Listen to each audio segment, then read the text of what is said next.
Fernando Grande Marlaska, ministro de Interior, muy buenas noches. Buenas noches. ¿Se ha salido, como dice este titular, Ayuso con la suya? No se ha salido nadie con la suya. Lo que tenemos que tener claro es que tenemos un sistema que permite y exige la necesaria coordinación, la necesaria cogobernanza en un país como el nuestro, que es descentralizado. Tenemos un Real Decreto de estado de alarma que sirve de base a todas las medidas que las comunidades autónomas, que las presidentes de las comunidades autónomas como autoridades delegadas deben adoptar. En este sentido, lo que también puedo afirmar es que el Consejo Interterritorial el próximo miércoles determinará suficientemente y con la suficiente claridad y determinación la implementación de las medidas en los términos adecuados. Pero siempre vuelvo a decir, toda la norma, el Real Decreto de alarma, todas las exigencias generan y deben de generar seguridad, y los políticos lo que no tenemos que es trasladar confusión alguna. Digo que no son normas arbitrarias. El Real Decreto de alarma, cuando se fijan las características, las exigencias, etcétera, se basan previamente en análisis y en informes científicos, en informes de las autoridades epidemiológicas, de las autoridades sanitarias. Y eso ha sido, en el día de hoy, ha sido ratificado y confirmado por el Poder Legislativo. Habla de confusión, que los políticos o los dirigentes no deben aportar confusión a las normas o a los decretos. ¿Quién ha aportado confusión en este caso? Bueno, yo creo que cuando estamos hablando de cogobernanza, cuando estamos hablando del Estado, del Gobierno central con una labor esencial y fundamental de coordinación, cuando estamos hablando de 16 comunidades autónomas y 2 ciudades autónomas, que no ha habido ninguna problemática concreta en la determinación y aplicación como autoridades competentes de ese Real Decreto, pues bueno, podemos pensar. Yo no voy a entrar, ni creo que la sociedad española ahora pretenda que debamos entrar en debates jurídicos vacíos y que pueden generar, vuelvo a decir, confusión. Lo que tenemos que determinar es seguridad.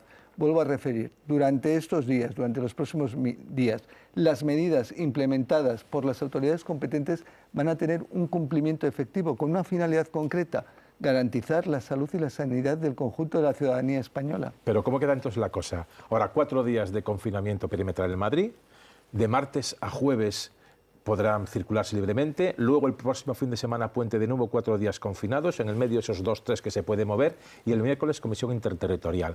¿El Gobierno con qué petición va a ir a la Comisión Interterritorial? Porque siempre va con alguna petición. Que sea algo no tan discontinuo, los cierres, que sean más prolongados. El Gobierno va a ir a la Comisión Interterritorial con un criterio fundamental y esencial: el que determine las autoridades epidemiológicas, las autoridades sanitarias, los científicos. Y con ello, evidentemente, adoptaremos una decisión política, porque la decisión también tiene que ser política, o trasladaremos, y se trasladará en el Consejo Interterritorial por parte del Ministerio de Sanidad, aquello que se estime conveniente, oportuno, en parámetros de salud pública. Pero todos los científicos, es cierto, que refieren que las medidas para que sean eficaces en el control de la pandemia tienen que tener una duración temporal.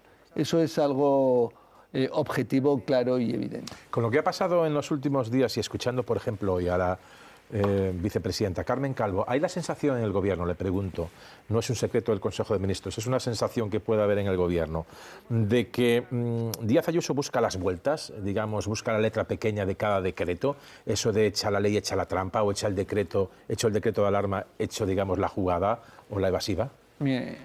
Mira, Xavier, en ese sentido el Gobierno llevamos muchos meses trabajando desde marzo, desde antes de marzo incluso, llevamos trabajando siempre por la ciudadanía española, por la salud de la ciudadanía española.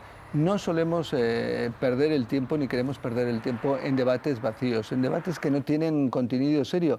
La ciudadanía, la sociedad, nos pide otra cosa, nos pide realmente preocupación y ocupación por los problemas. Y en estos asuntos lo que estamos tratando y consiguiendo una coordinación efectiva y una cogobernanza. No vayamos a elementos concretos que pueden hacernos perder la senda a la que tenemos que dirigirnos, que no es otra que una lucha efectiva contra la pandemia. Pero yo lo entiendo perfectamente, pero es que es un caso muy concreto que afecta a muchos millones de españoles y por extensión a otro número también mayor de españoles, los que pueden recibir la visita o la llegada de ciudadanos que residan en la ciudad de Madrid. Por eso le pregunto, ¿hay la sensación en el Gobierno que desde el Gobierno regional se está buscando la letra pequeña para poner una singularidad que les pongan en algún aprieto? Estamos todos mucho más interrelacionados de lo que parece. Me refieres del conjunto de ciudadanos, claro. Con tal de que haya un ciudadano español afectado ya es mucho. Pero vuelvo a decir, los ciudadanos madrileños pueden transitar, o los de Castilla y León, Castilla-La Mancha, pero van a estar sujetos no solo a lo que acuerde su autoridad competente, en este caso la autoridad de la comunidad autónoma, también de la comunidad autónoma que hace linde con ella, que es frontera con ella, porque puede tener la medida de cierre perimetral la otra comunidad autónoma. Es decir, el hecho de que una comunidad autónoma, atendiendo a lo que debe de ser criterios científicos, criterios epidemiológicos, entienda que no es oportuno o conveniente concluir el cerramiento perimetral, no quiere decir que una comunidad colindante con ella, por los mismos criterios objetivos y de garantizar la salud de sus ciudadanos, determine el cierre, con lo cual se ve afectada de una forma directa. ¿Les llegan quejas de ciudadanos, porque de analistas sí lo hay, conforme al Gobierno central, al contrario que en la primera fase, está cediendo demasiado las competencias o el nivel de actuación a las comunidades autónomas? Es decir, si ustedes tuvieran la mayoría suficiente sin necesidad de tantas alianzas periféricas, por así decirlo, en Euskadi o en Cataluña, para que sacar adelante los decretos, ¿cederían todo el margen de actuación de un decreto de alarma con limitación de derechos fundamentales a cada una de las 17 comunidades autónomas? Primero, no estamos cediendo ningún marco competencial. Estamos ejerciendo desde el Gobierno central el marco competencial que corresponde conforme a la Constitución del 1978. Este es un país descentralizado, como estaba exponiendo y decía, y una de sus fortalezas, de las fortalezas de nuestro país, de España, es esa propia descentralización. Las competencias en materia de sanidad están perfectamente transferidas desde el punto de vista constitucional y en los estatutos correspondientes a las comunidades autónomas. Pero vuelvo a decir, también no hubo asunción de competencias en el primer Real Decreto de Alarma de 14 de marzo pasado. Mantuvieron las autoridades autónomas de las comunidades autónomas, de las respectivas comunidades autónomas, el marco competencial y todas sus competencias de una forma plena. El presidente del Gobierno dijo en una entrevista después del verano que confiaba, según le llegaba información, que en noviembre o a lo sumo en diciembre habría vacuna. Ahora ya se habla que como muy pronto, en primavera del 2021, el próximo año. ¿Se fió demasiado todo a la vacuna? No, no se ha fiado toda la vacuna. Se ha trabajado de una forma absolutamente complementaria. Se ha trabajado evidentemente en materias de prevenciones, en materia de los EPIs, de conseguir evidentemente y tener reservas estratégicas importantes en materiales de protección para el conjunto de la ciudadanía. Se ha trabajado y de forma eficiente se está trabajando y por los científicos, por el mundo sanitario en tratamientos efectivos. Creo que tenemos tratamientos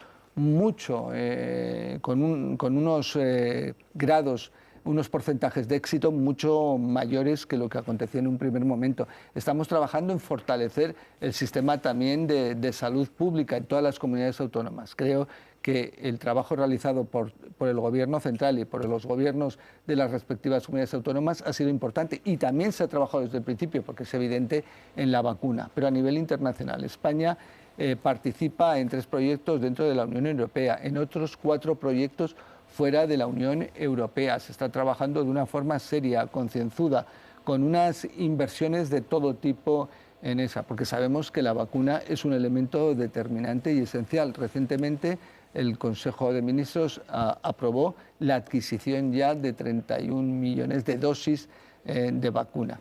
Es decir, no todo se fía a la vacuna, hay un trabajo mucho más amplio que es, como he dicho, el fortalecimiento del sistema de salud en su sentido más amplio. Hoy hubo debate sobre el decreto de alarma y hubo votación, que el Gobierno ganó por amplísima mayoría, pero hubo también quejas, sobre todo de la oposición, en este caso quejas a izquierda y derecha. Vamos a recordar algunas de las intervenciones que esta mañana se producían en el Congreso de los Diputados, precisamente con respecto a, en este caso, la ausencia, casi desde el principio, desde que acabó la intervención del ministro y ya del presidente del Gobierno. Lo escuchamos.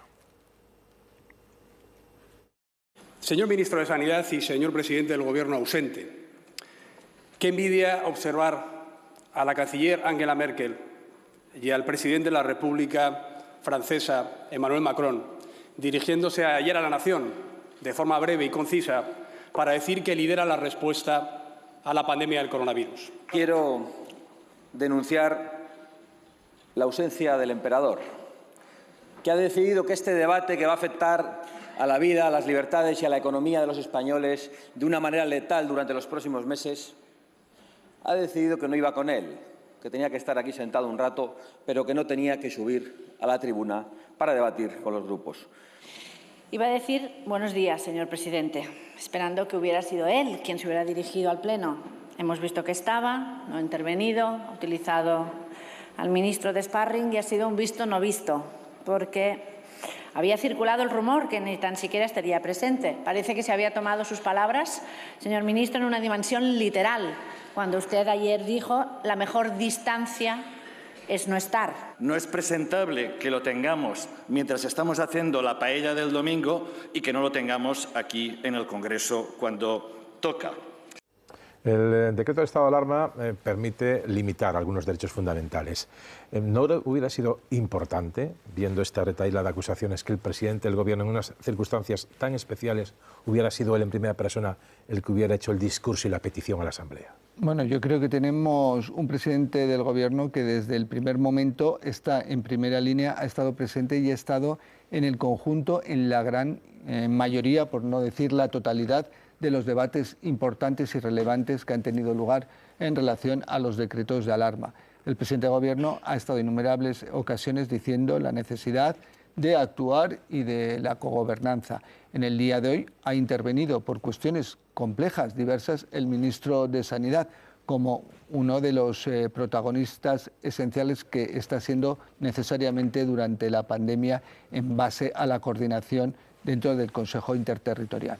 Creo que hay una razón objetiva y obvia que determina que hoy perfectamente podía estar el ministro de Sanidad porque es el Gobierno, el ministro de Sanidad es el Gobierno y hoy quien estaba era el Gobierno. Y el presidente del Gobierno creo que en todo momento ha estado y está en primera línea. Pero podría haber estado, aparte de estar en todos los días, 17 reuniones con presidentes autonómicos, eso no lo discute nadie, pero un día de una votación tan importante, no todos los días se declara un decreto de estado de alarma, ¿no debería haber sido el presidente el que hubiera estado dando la cara ahí en el Congreso? Bueno, el presidente ya respecto a este decreto de alarma también ha establecido las líneas generales, lo que entendía, lo que era oportuno, y ha estado hablando de este decreto de alarma con el conjunto, como ha referido, de presidentes de las respectivas comunidades autónomas previamente al dictado por el Consejo de Ministros del Real Decreto 926, antes de pedirse incluso la prórroga del mismo. Es decir, este es un Real Decreto bastante consensuado, bastante convenido con el conjunto de las comunidades autónomas. No es el primer Real Decreto de alarma consecuencia de la pandemia que estamos sufriendo desde hace ya meses. Esperemos que sea el último, por lo menos, y que no tengamos que pasar por esto de nuevo. Le voy a preguntar también por su condición, ya no solo de ministro, sino de juez. ¿Cómo van las negociaciones con el Partido Popular, con este nuevo Partido Popular, según hemos visto en la moción de censura, o un nuevo Pablo Casado para negociar algo, un órgano tan importante para el equilibrio de poderes en España, en una democracia occidental, como es el Consejo General del Poder Judicial, que lleva 2 años incumpliéndose la Constitución, bloqueado y sin renovar? Bueno, para ser un nuevo Partido Popular creo que hay que exigir algo más que un determinado discurso un día concreto en una moción de censura que más que moción de censura del Gobierno era una moción de censura hacia él, hacia el líder de la oposición. Creo que debemos exigirle un poco más. Esperemos que el Partido Popular sea consciente de la imposibilidad de mantener una postura de bloqueo a la renovación del Consejo General del Poder Judicial. 2 años. 2 años realmente lo que genera es una desconfianza hacia las instituciones importante por el conjunto de la ciudadanía y la responsabilidad total, absoluta en ese tema, hemos de decir que es del Partido Popular. El presidente del Gobierno ha tendido la mano. El presidente del Gobierno refirió cómo se paralizaba la reforma de la Ley Orgánica del Poder Judicial relativa al Consejo General del Poder Judicial en los términos y la necesidad de proceder de una vez y de buena voluntad, como se ha hecho por el Gobierno, como se ha hecho por el Gobierno y por el Partido Socialista desde un primer momento, para la renovación del Consejo General del Poder Judicial. Pero tenemos también el Tribunal Constitucional, tenemos también Radio Televisión Española, que estamos aquí, tenemos también el Defensor del Pueblo. Uno no puede ser constitucionalista, como hemos dicho algunas veces, una temporada o una semana y la semana siguiente olvidarse. El presidente ofreció, además en la moción de censura, suspender, congelar esa reforma del Consejo de la elección del órgano de gobierno de los jueces, y el PP dice, bueno, para negociar primero me sacan ustedes de la ecuación a Podemos y Pablo Iglesias y podemos empezar a hablar. Si no se mueven de eso, el gobierno no puede, entiendo yo, permitir que su vicepresidente esté tan ninguneado o afeado en una negociación. ¿Qué haría? Si el bloqueo sigue, ¿reactivaría, descongelaría la reforma? Es que hay principios que sobre los que uno no puede disponer. Y los principios es que todo partido parlamentario, y en este caso todo grupo parlamentario, y en este caso incluso que forma parte del gobierno, debe de formar parte. Es decir, no puede aceptarse, quiero decir, esa postura de exclusión. Esa postura de exclusión la podríamos calificar casi, y permíteme, igual la palabra es un poco dura, pero casi de inconstitucional, ¿no? En ese sentido. Tenemos que ser absolutamente claros y determinantes de que todos los grupos parlamentarios, ¿quién elige, vuelvo a decir definitivamente, a los vocales del Consejo General del Poder Judicial? El Parlamento. ¿Quién tiene que estar, quién tiene que ser protagonista? El conjunto del Parlamento. Pero si el bloqueo sigue, ¿van a descongelar la ley? A ver, lo que no puede ser, yo no quiero pensar que el bloqueo vaya a continuar. Creo que el Partido Popular tiene más claro que otra cosa que ya debe de proceder a llegar a un acuerdo para que el Consejo General del Poder Judicial... ¿A qué está contribuyendo el Partido Popular? Vuelvo a decir, a deslegitimar al Consejo General del Poder Judicial. Ayer mismo, no sé si ya por quinta o por sexta vez, el presidente del Consejo General del Poder Judicial y del Tribunal Supremo volvió a repetir la necesidad de la renovación del Consejo General del Poder Judicial, dado el tiempo transcurrido, 2 años. Es decir, es el propio órgano del Poder Judicial, de gobierno del Poder Judicial, el que ya él mismo está, por así decirlo, indicando, refiriendo que ya deja de sentirse, por así decirlo, legitimado. ¿Usted como juez ve bien bajar del umbral de 3/5 a mayoría absoluta la elección de los órganos? A ver, lo que se ha dicho y se ha expuesto, esto, si esperemos que la reforma, cuando haya que hacer, si es que hubiera que hacer una reforma y todo, sea después de un acuerdo, del acuerdo necesario, del desbloqueo por parte del Partido Popular. Lo importante en la elección de todos los órganos constitucionales es que haya un amplio consenso del abanico parlamentario y evidentemente también trasladar una voluntad al conjunto de partidos políticos, de grupos parlamentarios, que en una democracia no se pueden bloquear a las instituciones del Estado. Pero no ve bien que solo sean los jueces los que elijan al órgano de gobierno, los jueces, que tenga, digamos, una base, un efecto corrector en parte de la ciudadanía.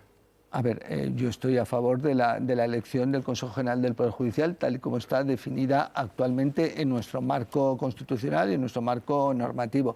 Parece que la gente olvida que de los 20 vocales del Consejo General del Poder Judicial, los 12 de extracción judicial primero pasan un filtro dentro de la carrera judicial, es decir, para poder ser candidato a ser vocal del Consejo General del Poder Judicial por extracción judicial necesitas previamente unos avales de compañeros, de compañeras tuyas de la carrera judicial que entiendan que puede ser una persona con las capacidades personales y profesionales suficientes, es decir, tenemos el doble filtro. Y necesariamente un poder de gobierno del Estado, como es el Consejo General del Poder Judicial, alguien puede entender que no se encuentre avalado por la soberanía popular, y la soberanía popular queda representada por el Parlamento. Y solo porque me parece muy importante, porque parece olvidarse que el Poder Judicial, el verdadero Poder Judicial, no es el Consejo General del Poder Judicial, ese es el gobierno de los jueces. El Poder Judicial son los 5.500 jueces y juezas que todos los días están dictando sentencias. Sí, ese es el Poder Judicial. Señor ministro, pero el que nombra jueces del Supremo, el que nombra jueces de la Audiencia Nacional, el que hace nombramiento de los jueces, es ese Consejo General del Poder Judicial. Se nombran, es un número muy mínimo, vuelvo a decir, y salvo en el Supremo, que sí tienen funciones más jurisdiccionales, en el ámbito de los Tribunales Superiores de Justicia, los nombramientos son más de índole de puestos gubernativos que no jurisdiccionales. Y en la Audiencia Nacional, perdón, no los nombra el Consejo General del Poder Judicial, salvo a los presidentes de sala. Exclusivamente el resto de magistrados, que somos muchos, es simplemente una cuestión de mérito y capacidad y, en este caso, sustancialmente antigüedad en la carrera. Dos preguntas brevísimas y le cedo el turno ya a mis compañeros, como es habitual. Atentado de Niza, de Francia, la situación en España y la situación de Francia. ¿Está Francia demasiado sola de Europa en este terrible, digamos, cadena de atentados, en este terrible envite que está sufriendo?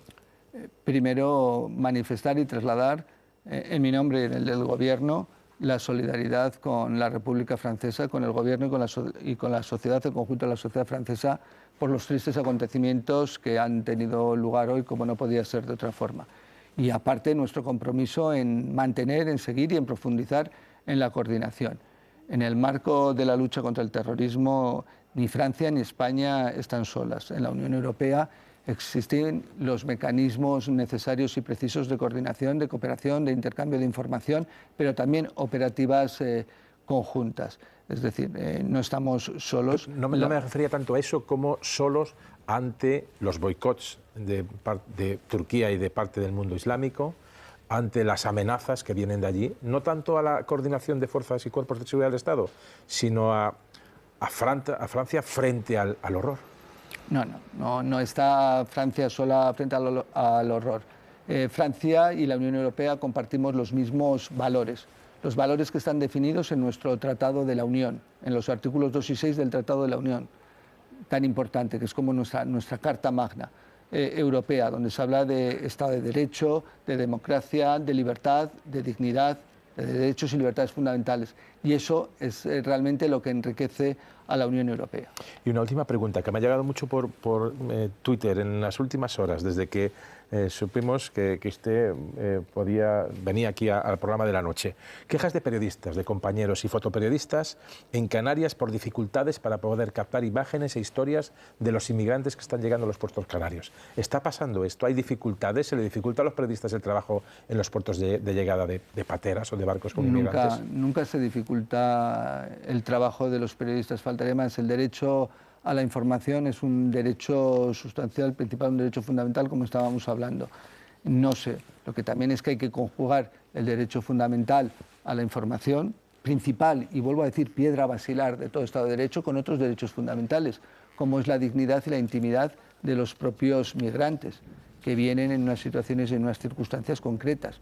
No olvidemos también la intimidad, el derecho a la intimidad, al honor de esos hombres y mujeres que vienen en circunstancias muy difíciles, que han sido explotados por las mafias, que nos olvidamos de las mafias que explotan.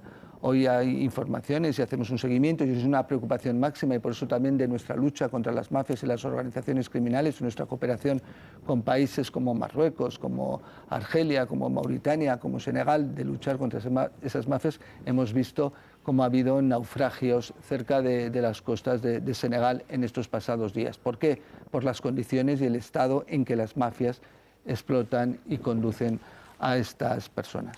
Turno de preguntas, con la brevedad que siempre quiero. Antonio Papel. Sabéis que nos agota el temario, después tenemos que buscar nosotros la cuestión. ¿Qué tal, señor ministro?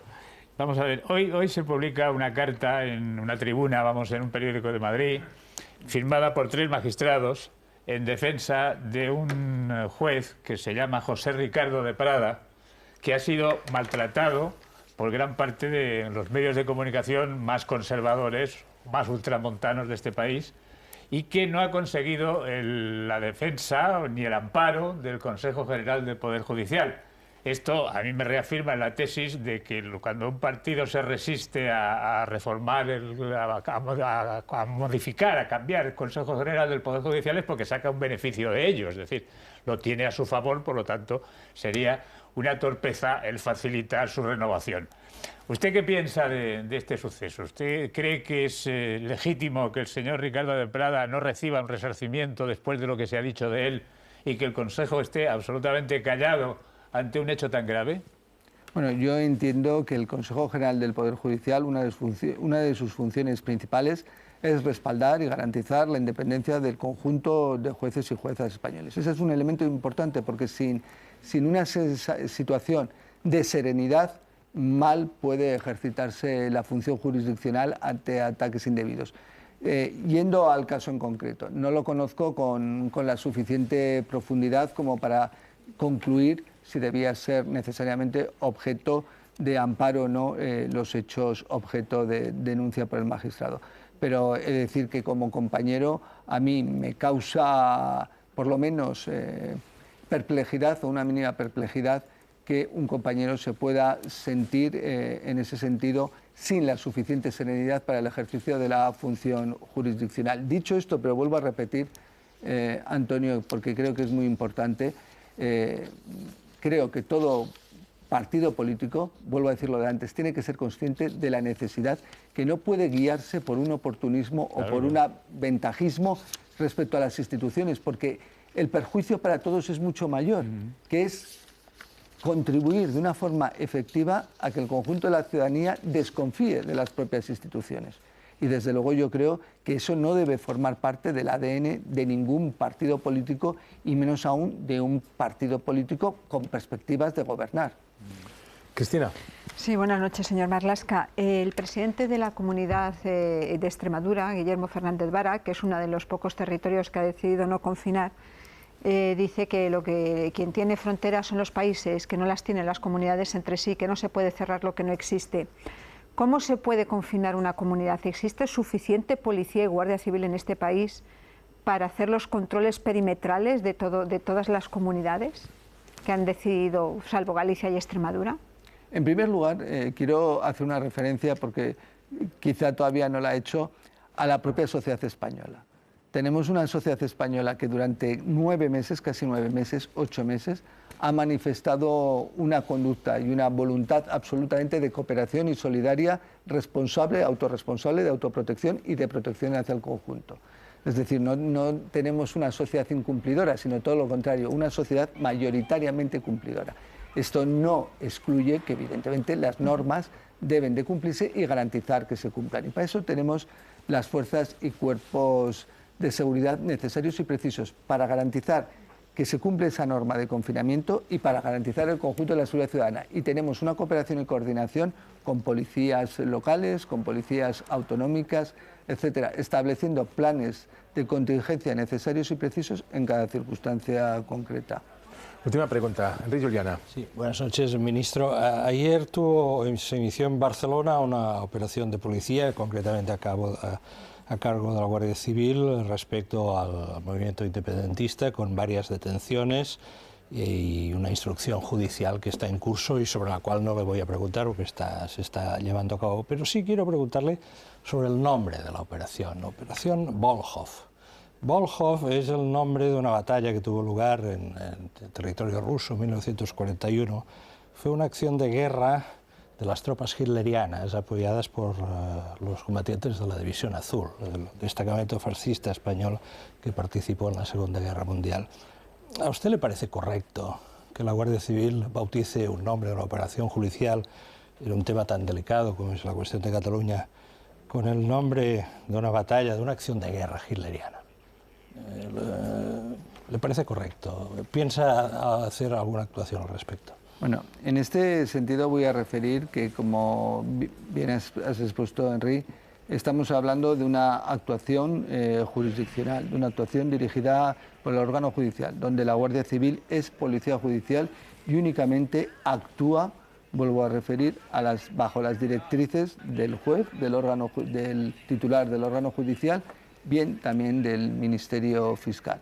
Eso es la garantía de la independencia y de la separación de poderes. Eso es lo primero. Respecto al nombre, los nombres de las operaciones en ningún caso y nunca determinan o califican la operación.